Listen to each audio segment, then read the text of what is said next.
حضرت سلمان فارسی رضی اللہ تعالی عنہ نے پوچھا کہ مجھے بتاؤ کہ دین حق کہاں ملے گا؟ اللہ اکبر، اس راہب نے یہ کہا، اے سلمان، اب دین حق دنیا میں نہیں ہے، کہیں دھکے نہ کھانا، انتظار کر، انتظار کر، رک جا، انتظار کر۔ کیا کہ ایک آخری نبی محمد بن عبداللہ بن عبد المطلب مکہ میں مبعوث ہوگا، وہ دین حق لے کر آئے گا، اس کے علاوہ اب دنیا میں کوئی دین حق نہیں ہے، اس کا انتظار کر، جب وہ نبی آئے گا تو اس کے پاس چلے جانا، بس وہاں تجھے اللہ مل جائے گا۔ کہاوت ہے میرے بچوں، کہاوت ہے کیا کہ آگ سے جو آدمی چل جاتا ہے وہ چھوٹے سے جگنوں کو بھی دیکھ کر ڈر جاتا ہے کہ کہیں آگ تو نہیں ہے، کہیں آگ تو نہیں ہے۔ تو حضرت سلمان فارسی رضی اللہ تعالیٰ عنہ تو پریشان تھے، خود حدیث میں بیان فرما رہے کہ یکے بعد دیگر میں 10 جگہ پہ بیچا گیا ہوں، 10 جگہ پہ مجھے غلام بنا کر لوگوں نے ظلماً بیچا۔ خیر، اس راہب کو پوچھا کہ اچھا آپ مجھے کوئی نشانی بتا دو، صحیح نشانی، علامت بتا دو کہ وہ آخری نبی کون ہوگا، اس میں کیا نشانیاں مجھے دیکھنی پڑیں گی۔ راہب نے کیا بتایا؟ یہ کہا کہ دیکھ، نوٹ کر لے، 3 نشانیاں بتا کے جا رہا ہوں دنیا سے، جس کے اندر یہ 3 نشانیاں ہوں گی وہی آخری نبی ہوگا، وہی خاتم النبیین ہوگا، اسی کی کتاب آخری کتاب ہوگی، اسی کا دین اسلام آخری دین ہوگا، اور اسی دین کو اختیار کر کے اللہ تک پہنچا جا سکے گا۔ کوئی آدمی اس کے علاوہ اگر دین اختیار کرے گا، وَمَنْ يَبْتَغِ غَيْرَ الْإِسْلَامِ دِينًا فَلَنْ يُقْبَلَ مِنْهُ، کہ جو آدمی دین اسلام کے علاوہ دین تلاش کرے گا، فَلَنْ يُقْبَلَ مِنْهُ، اس کی طرف سے دین قبول نہیں کیا جائے گا، اس کی طرف سے اس دین کا اعتبار نہیں کیا جائے گا۔ اور فرمایا ان الدین عند اللہ اسلام، کہ دین اللہ کے نزدیک صرف دین اسلام ہے، وہی دین برحق ہوگا، اور اس دین کو لے کر آخری نبی آئے گا۔ جی اچھا، سبحان اللہ، بہت اچھا، کیا ہیں وہ 3 علامتیں، کیا ہیں وہ 3 نشانیاں، وہ مجھے آپ لکھا دو، وہ مجھے آپ بتا دو۔ یاد رکھنا میرے پیارے بچوں، کیا بتایا اس راہب نے؟ کہا ایک چیز، نمبر 1، وہ آدمی صدقے کا مال نہیں کھائے گا،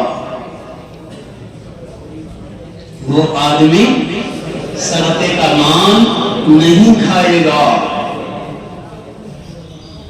نمبر 2، جب اس کی خدمت میں کوئی آدمی ہدیہ پیش کرے گا تو وہ اسے اختیار کرے گا، اسے استعمال کرے گا، ہدیے کو پسند کرے گا۔ تیسرے فرمایا، تیسری نشانی، اس کے ان دونوں شانوں کے درمیان پیچھے یہاں مہر نبوت ہوگی، مہر نبوت ہوگی۔ بعض محدثین نے لکھا ہے کہ اس پر لکھا ہوا تھا محمد رسول اللہ۔ بعض محدثین نے ان روایات پر کلام بھی کیا ہے، لیکن بہرحال روایات میں ہے کہ اس پر لکھا ہوا ہوگا محمد رسول اللہ. بس یہ 3 نشانیاں دیکھ لینا اور پھر آنکھیں بند کر کے اس کا غلام بن جانا, اس کے ہاتھ میں ہاتھ دے دینا. اب اس کے علاوہ کوئی دین حق نہیں ملے گا. حضرت سلمان فارسی کو یہ 3 علامتیں بتائی اور وہ بیچارے کا تو انتقال ہو گیا, چلا گیا دنیا سے. اب حضرت سلمان فارسی چلتے ہیں کہاں؟ جہاں کا انہیں پتہ بتایا تھا کہ وہ نبی مبعوث ہوگا مکہ المکرمہ میں, اور ایک زمانے کے بعد وہ نبی مکہ المکرمہ سے ہجرت کر کے آئے گا ایک ایسے شہر میں کہ جہاں کھجوریں ہی کھجوریں ہوں گی. اس زمانے میں مدینہ منورہ نام نہیں تھا بلکہ یثرب نام تھا. کہا کہ وہ ایسے شہر کی طرف آئے گا ہجرت کر کے, تو اس سے ملاقات کر لینا. حضرت سلمان فارسی چلے, قافلہ ملا, چلے قافلہ ملا, بکتے چلے گئے, ظلم کر کے لوگوں نے غلام بنا کر بیچتے چلے گئے. بہرحال آخر میں بنو قریظہ کے ایک یہودی کے ہاتھ میں آپ بکے ہیں. آخر میں بنو قریظہ کے ایک یہودی کے ہاتھ میں آپ بکے ہیں, آپ کو خریدا ہے.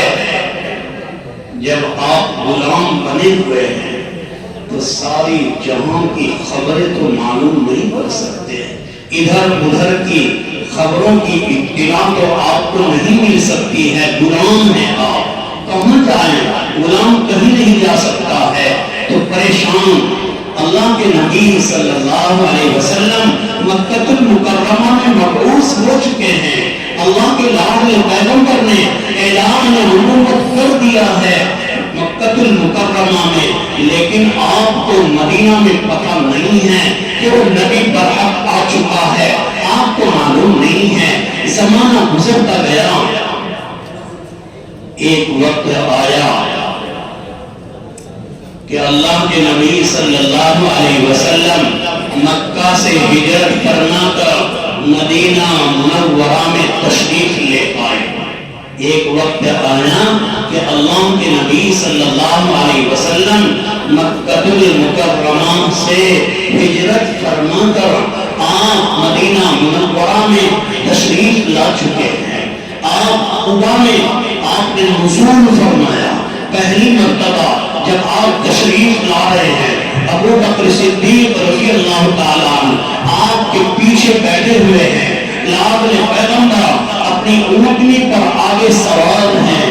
پوچھنے والے پوچھ رہے ہیں, یا ابا بکر من ھذا, اے ابو بکر یہ آپ کے سامنے بیٹھا ہوا کون آدمی ہے؟ لوگ اللہ کے نبی کو جانتے نہیں تھے. مدینہ میں ابھی تک آپ کی کوئی عام معرفت نہیں تھی. جو لوگ ایمان لا چکے ہیں وہ تو جانتے ہیں, لیکن دوسرے لوگ آپ کو پہچانتے نہیں ہیں, سنا ہے پہچانتے نہیں ہیں. حضرت ابو بکر صدیق نے کیا جواب دیا؟